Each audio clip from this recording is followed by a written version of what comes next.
चले। प्यारे बच्चों, मैं शिवाकांत तिवारी आपको 12th क्लास की केमिस्ट्री पढ़ाने वाला हूँ अपने YouTube चैनल आरा कोचिंग क्लासेस के माध्यम से। तो आइए पढ़ते हैं। चैप्टर नंबर 1 है सॉलिड स्टेट, ठोस अवस्था। सॉलिड स्टेट मतलब ठोस अवस्था। आइए देखते हैं कि सॉलिड स्टेट होता क्या है। तो सॉलिड स्टेट में देखते हैं क्या होता है। सॉलिड मतलब ठोस, और उसकी स्टेट के बारे में जो भी हम पूरी जानकारी लेंगे उसको बोलते हैं सॉलिड स्टेट। ठीक है, अब हम बात करते हैं सॉलिड स्टेट की डिफिनीशन। अगर हमें देना होगा तो सॉलिड स्टेट की डिफिनीशन हम कैसे देंगे। ठीक है, सॉलिड स्टेट की डिफिनीशन कैसे देंगे तो बोलते क्या है कि ठोस अवस्था वह अवस्था है जिसमें अंतराकणकीय बल, एक शब्द आता है अंतराकणकीय बल, अंतराकणकीय बल, इंटर पार्टिकल फोर्स, इसको क्या बोलते हैं इंग्लिश में? Inter particle force. ये क्या होता है? तो अंतराकणकीय बल एक समान होता है किसमें? सॉलिड स्टेट में। लेकिन ये होता क्या है? जैसे ये सपोज ये मेरा कोई सॉलिड है, तो सॉलिड कई सारे कणों से मिलकर बना होगा। तो ये जो कण हैं, किसी सॉलिड के अंदर जो कण है उसको बोलते हैं अंतराकणकीय। अंतरा मतलब अंदर, कणकीय मतलब कण। और इनके बीच का जो फोर्स होगा, इनके बीच का जो क्या होगा?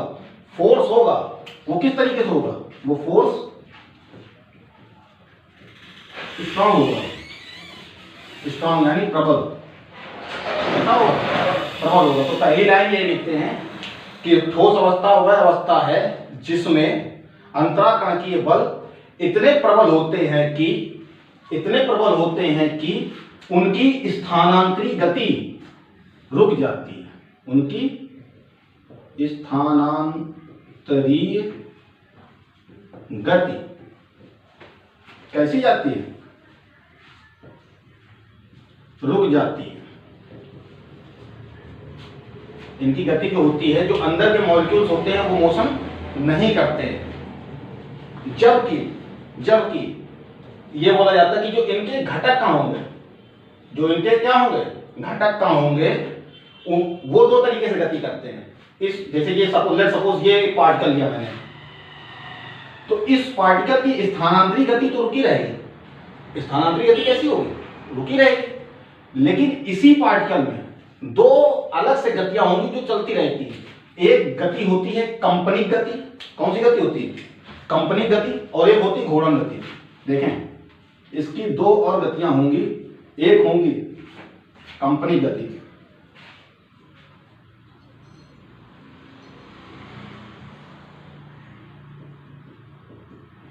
और दूसरे नंबर पर कौन सी होती है? घूर्णन गति। कंपनी गति को क्या बोलते हैं इंग्लिश में? तो कंपनी गति को बोलते हैं वाइब्रेटरी मोशन। क्या बोलते हैं? Vibratory motion. और घूर्णन गति को क्या बोलते हैं? Rotational motion. रोटेशनल मोशन बोलते हैं। तो यही दो गतियां इसमें होती है ठोस अवस्था में, जबकि स्थानांतरी गति क्या होती है? रुक जाती है। ये इतनी सारी बातें ठोस अवस्था को डिफाइन करती हैं, सॉलिड को डिफाइन करती हैं। अब हम आगे पढ़ेंगे इस चैप्टर में। एक हम रूपरेखा तैयार करेंगे इसकी कि इस चैप्टर में कौन कौन से टॉपिक्स पढ़ने हैं और किस पे ज्यादातर बात करनी है। ठीक है, समझ में आया बच्चों? ठीक।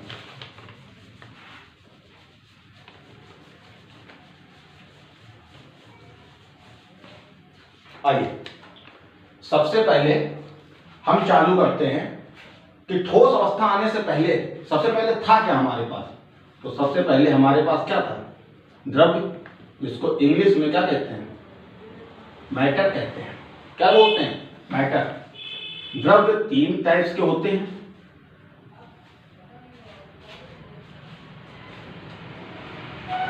एक होता है ठोस, एक होता है द्रव, और एक होता है गैस।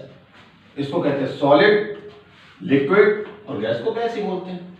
ठीक है, अब बात करते हैं ठोस की, क्योंकि हमें इसी की अवस्था के बारे में बात करना है। तो ठोस की दो अवस्थाएं होती हैं। ठोस की कितनी अवस्थाएं होती हैं? दो अवस्थाएं होती हैं ठोस की। ठोस दो प्रकार के होते हैं, कौन कौन से? क्या लिखा है? क्रिस्टलीय ठोस, और दूसरा क्या होगा?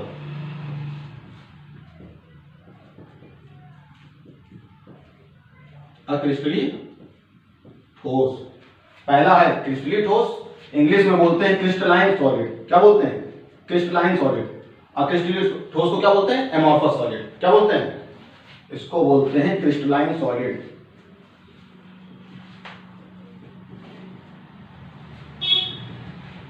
इसको बोलते हैं एमॉर्फस सॉलिड।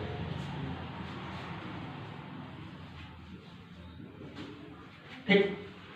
अब इन दोनों में भी हमें किसको पढ़ना है? तो क्रिस्टलीय ठोस के बारे में पढ़ना, क्रिस्टलीय ठोस के बारे में पढ़ना, इसके डिफिनेशन बताएंगे, इसके एग्जांपल बताएंगे, इसके डिफिनेशन बताएंगे, इसके एग्जांपल बताएंगे। ठीक है।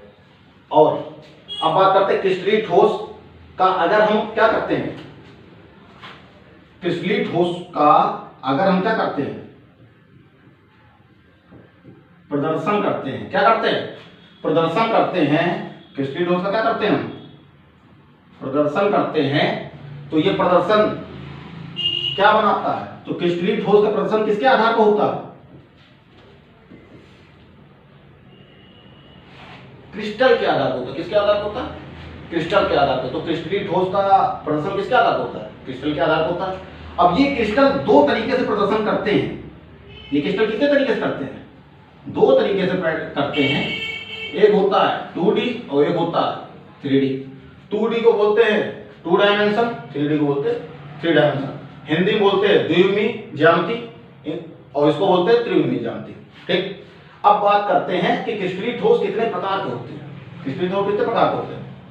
तो आइए बात करते हैं क्रिस्टलीय ठोस के प्रकार क्या होते हैं। तो 4 प्रकार के होते हैं। मैं एक एक करके नाम लिख रहा हूं। मैं एक एक करके क्या कर रहा हूं? नाम लिख रहा हूं। पहला क्रिस्टलीय ठोस क्या होता है? आयनिक। पहला इसका प्रकार क्या? आयनिक। इंग्लिश में भी आयनिक बोलते हैं, आयनिक। ठीक। आयनिक सॉलिड, आयनिक ठोस यानी आयनिक सॉलिड। दूसरा होता है आणविक। क्या लिखते हैं? आणविक। इंग्लिश में बोलते हैं मॉलिक्यूलर सॉलिड। क्या बोलते हैं इसको? Molecular solid. इसको बोलते हैं मॉलिक्यूलर सॉलिड, मॉलिक्यूलर सॉलिड। ठीक। तीसरा होता है सहसंयोजी।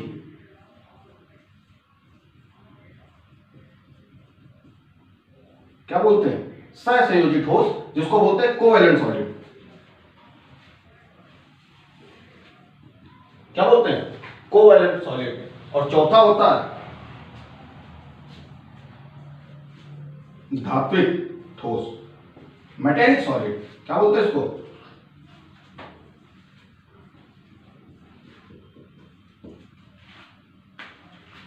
ऐसे ठोस जिसमें आयंस के संरचना के बारे में जानकारी मिलेगा उसको आयनिक ठोस कहेंगे। ठीक।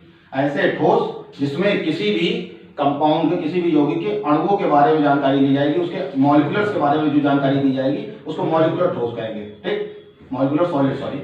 और सहसंयोजी ठोस उसको कहेंगे जिसमें उसके बॉन्ड्स के बारे में जो जानकारी दी जाएगी उसके बारे में हम बात करेंगे। ठीक है। उसके बॉन्ड के स्ट्रक्चर के बारे में बात करेंगे कि बॉन्ड किधर से किधर मूव करता है, किधर से किधर नहीं मूव करेगा। धात्विक मेटेलिक कैरेक्टर के हिसाब से जो भी सॉलिड होंगे, धातुओं से बने हुए जो सॉलिड्स होंगे उसको धात्विक ठोस कहलाता है। ठीक है। कोई दिक्कत नहीं आता? कोई प्रॉब्लम आता? हाँ भाई, फोटो खींच लीजिए, स्क्रीनशॉट लेना, तो फिर आगे बढ़ते हैं। इतनी बात समझिए। द्रव मैटर 3 तरीके के होते हैं, solid, liquid and gas. Solid के 2 होंगे, 2 फॉर्म होंगे, क्रिस्टलीय ठोस, अक्रिस्टलीय ठोस। क्रिस्टलीय ठोस को क्रिस्टलाइन सॉलिड, अक्रिस्टलीय ठोस को अमॉर्फस सॉलिड। फिर इसका प्रदर्शन 2 तरीके से होता है। क्रिस्टलीय ठोस का प्रदर्शन करता कौन है? क्रिस्टल करता है। कितने तरीके से करता है? 2 तरीके से करता है, 2D और 3D में। और फिर क्रिस्टलीय ठोस कितने प्रकार के होते हैं? वो 4 प्रकार के होते हैं, आयनिक, आणविक, सहसंयोजी और धात्विक। ओके।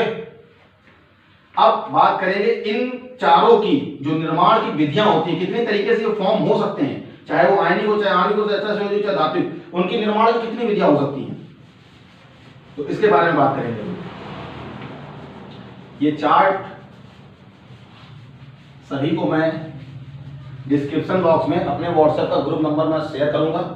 आप इसकी पीडीएफ वहां से डाउनलोड कर सकते हैं। पूरे हैंड रिटन नोट्स हैं मेरे खुद के द्वारा लिखे हुए, तो आप वहां से इसकी पीडीएफ डाउनलोड कर सकते हैं। ठीक है। तो देखें इसकी निर्माण की विधियां क्या होंगी।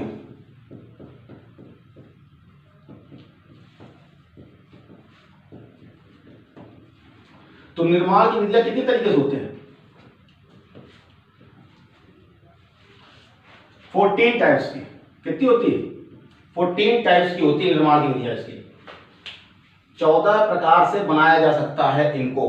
ठीक, समझ में आया सबको? और उन 14 में एक हमें पढ़ना है, उसको बोलते हैं घनीय एकक कोशिका। क्या बोलते हैं? घनीय एकक। क्या बोलते हैं? घनीय एकक कोशिका। ये मैं जो चार्ट तैयार करा रहा हूं, इनमें हर एक को इजीली से पार्ट टू पार्ट क्या करूंगा, मैं डिफाइन करूंगा। अभी मैं केवल ये बता रहा हूं कि इन चैप्टर में पढ़ना क्या। अभी जो घनीय एकक कोशिका है, इसको इंग्लिश में बोलते हैं क्यूबिक यूनिट सेल। ये बहुत इंपॉर्टेंट होता है, यूनिट सेल। ये टर्म लिखा ना यूनिट सेल, ये क्या होता है ये भी समझाएंगे अभी। यूनिट सेल क्या होता है अभी ये फोटो चमचमाती हुई इधर बगल में आएगी, उसमें मैं दिखाऊंगा कि यूनिट सेल क्या होता है। ठीक है, ठीक है। अब बात करेंगे कि ये जो घनीय एकक कोशिका होती है ये कितने प्रकार की होती है। तो घनीय एकक कोशिका क्या होती है, जब आएगा तो बताऊंगा। अभी फिलहाल केवल समझ लें कि ये कितने प्रकार की होती है। होती तो रियल में ये 4 प्रकार की होती हैं, लेकिन कोर्स में हमारे 3 ही प्रकार पढ़नी है। कोर्स में कितनी होती है? 3। कोर्स में 3 ही पढ़ेंगे। पहला है सरल घनीय, जिसको इंग्लिश में बोलते हैं सिंपल क्यूबिक। क्या बोलते हैं? Simple cubic. दूसरा होता है अंतः केंद्रीय घनीय।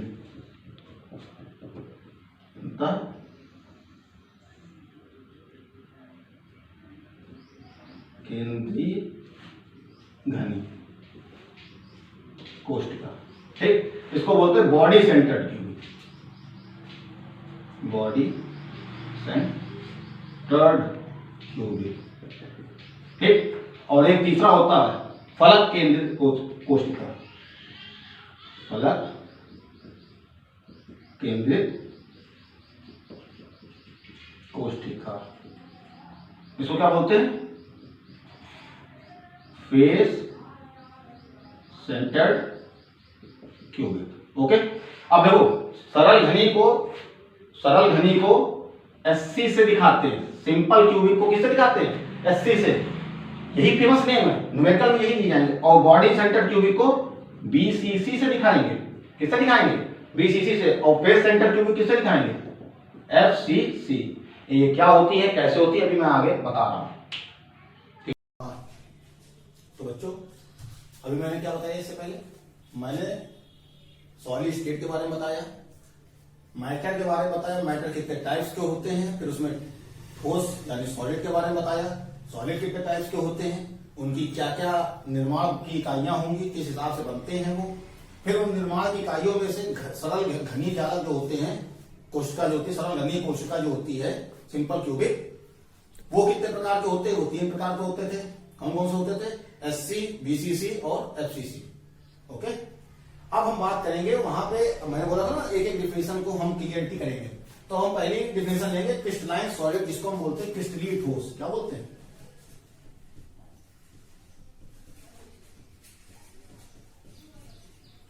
क्रिस्टलीय ठोस। ठीक, और बात करते हैं क्रिस्टलीय ठोस क्या होते हैं।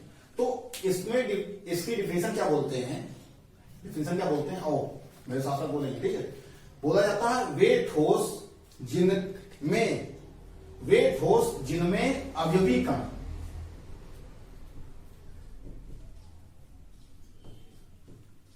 अब ये अवयवी कण क्या होते हैं? तो अवयवी कण ये 3 समझ लेंगे, यही अवयवी कण होते हैं। क्या क्या होते हैं? आयन, किसी भी उसका आयन देखा आपने?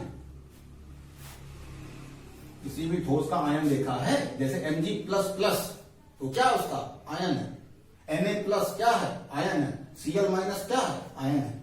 ठीक, आयन होगा। अवयवी कण आयन हो सकता है, अवयवी कण अणु हो सकता है, मॉलिक्यूल हो सकता है, अणु को मॉलिक्यूल कहते हैं। अवयवी कण परमाणु यानी एटम हो सकता है। तो कहते क्या, डिफिनेशन क्या कहते हैं? देखें, वे ठोस जिनमें अवयवी कण ब्रैकेट में आयन, अणु, परमाणु एक निश्चित 3D व्यवस्था में होते हैं, यानी त्रिविमीय व्यवस्था में व्यवस्थित होते हैं। क्या कहलाते हैं? क्रिस्टलीय ठोस कहलाते हैं। क्या कहलाते हैं? क्रिस्टलीय ठोस कहलाते हैं। ठीक। और ये क्रिस्टलीय ठोस जो निश्चित व्यवस्था होती है ना, त्रिविमी व्यवस्था, जो इसकी निश्चित त्रिविमी व्यवस्था होती है, ये जो लिखा मैंने, निश्चित त्रिविमी व्यवस्था जो होती है, इसी को हम एक बहुत ही इंपॉर्टेंट नेम से जानते हैं, उसको कहते हैं क्रिस्टल जालक। क्या कहते हैं? क्रिस्टल जालक। क्रिस्टल जालक इंग्लिश में बोलते हैं क्रिस्टल लैटिस। क्या बोलते हैं? Crystal lattice. ठीक है, बात समझ में आई? इसके कुछ एग्जांपल्स हैं, कुछ एग्जांपल्स हम पढ़ेंगे। जैसे सोडियम क्लोराइड एक मेरा क्या है? क्रिस्टलाइन सॉलिड है। KNO3 नाम बताएंगे? Potassium nitrate. पोटेशियम नाइट्रेट भी क्या है मेरा? क्रिस्टलीय ठोस है। तीसरा एक, सभी को नाम पता होगा, ZnS, zinc sulphide. Zinc sulphide. और एक चौथा होता है क्वार्ट्ज। क्या बोलते हैं? Quartz. Quartz SiO, silicon oxide का जो एक कॉम्प्लेक्स रूप होता है, उसको क्या कहते हैं? क्वार्ट्ज। इसके पत्थर होते हैं। क्वार्ट्ज के क्या होते हैं? पत्थर होते हैं। ठीक, तो हम समझ लेंगे क्रिस्टलाइन सॉलिड की पूरी डिफिनेशन समझ में आया? समझ में आ गई कि नहीं? वे ठोस जिनमें अवयवी कण ये आयन अणु परमाणु एक निश्चित त्रिविमी व्यवस्था में होते हैं। ठीक, एक निश्चित त्रिविमी व्यवस्था में होते हैं, उन्हें क्रिस्टलीय ठोस कहते हैं। इस निश्चित त्रिविमी व्यवस्था को क्रिस्टल जालक कहते हैं। इसके कुछ एग्जांपल हैं NaCl, sodium chloride, potassium nitrate, zinc sulphide और क्वार्ट्ज एक्सेट्रा। और देखें, इसको अगर फिगर से समझे तो कैसे समझेंगे? इसको अगर फिगर से दिखाना होगा तो फिगर से यूं दिखाएंगे। ये सारे जो मॉलिक्यूल्स हैं, ये सारे जो हमारे मॉलिक्यूल्स हैं,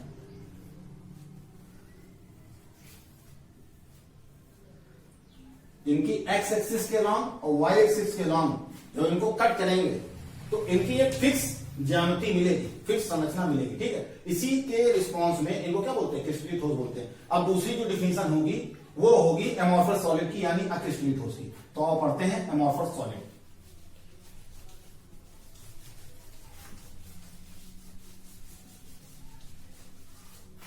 दूसरा है जो, वो क्या है?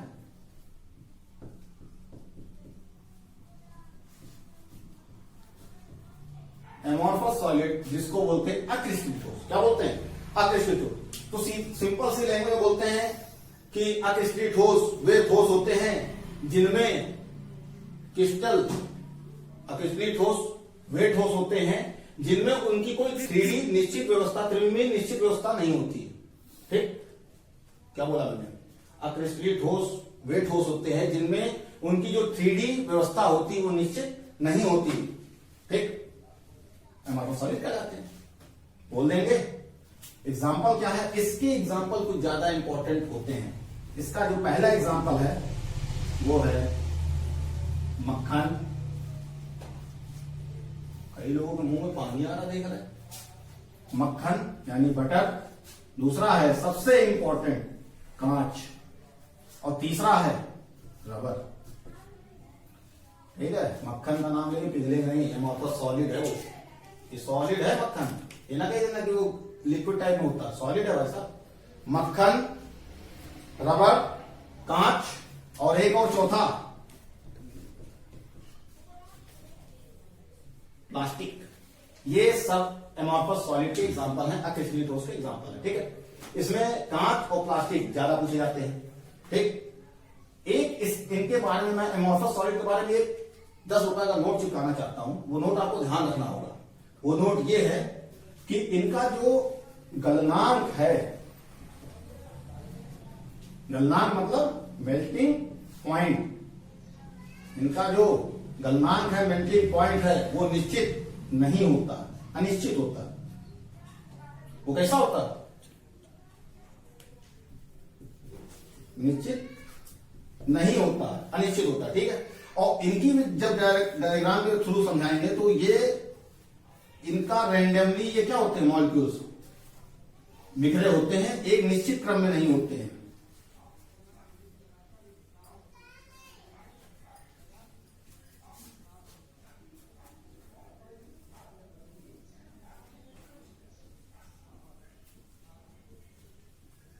डायग्राम कुछ अच्छा नहीं बना है, लेकिन जिस हिसाब से बना आप समझ सकते हैं। इसमें देखेंगे तो आपको एक्स एक्सिस और वाई एक्सिस की जब हम कटिंग करेंगे तो इसमें क्या एक जैसे सेम मिलेंगे, ऊपर जितना उतना नीचे। इसीलिए बोला गया, इनकी डिफिनेशन भी बोला गया कि जो इनकी 3D डायग्राम होगा वो सेम नहीं होता।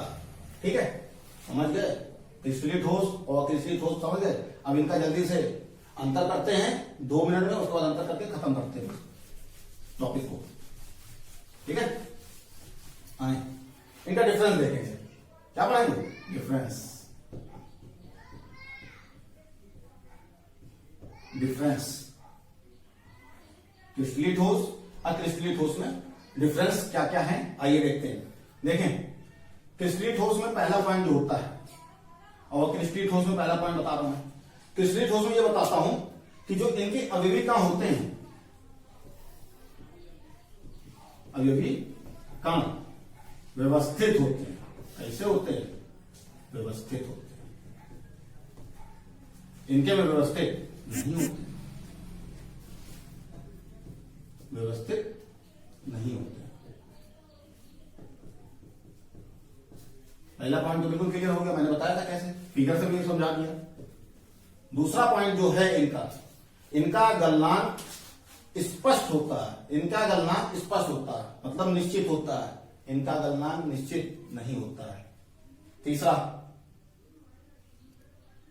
तीसरा इसमें शीतलन वक्र, इसका अगर हम शीतलन वक्र खींचते हैं, ये शीतलन वक्र क्या होता है, तो उसके जो मेल्टिंग पॉइंट को लेकर जो ग्राफ खींचा जाता है वो अनिश्चित होता है। शीतलन वक्र असंतत होता है, ठीक, डिसकॉन्टिन्यूटी होता है। ठीक, जैसे कि असंतत का मतलब कोई ग्राफ में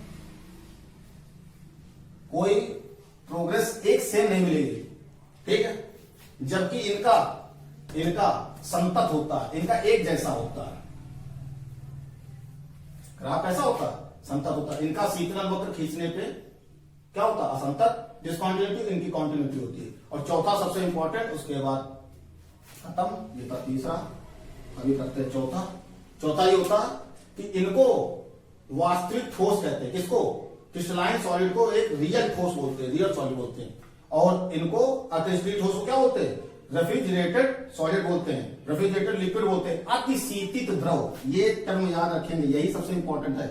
अतिशीतित द्रव भी कहते हैं अक्रिस्टलीय ठोस। और ये एग्जांपल जरूर पूछा जाता है कि कांच हमारा कैसा होता है? एक अतिशीतित द्रव, यानी रेफ्रिजरेटेड लिक्विड होता है। समझ में आया बच्चों? आज की वीडियो यहीं तक रखते हैं। नेक्स्ट वीडियो में इसके आगे हम बात करेंगे क्रिस्टल के बारे में। तो प्लीज अगर आपको हमारा वीडियो अच्छा लगा हो, हमारी कोशिश अच्छी लगी, तो प्लीज इसको लाइक, सब्सक्राइब एंड शेयर करें।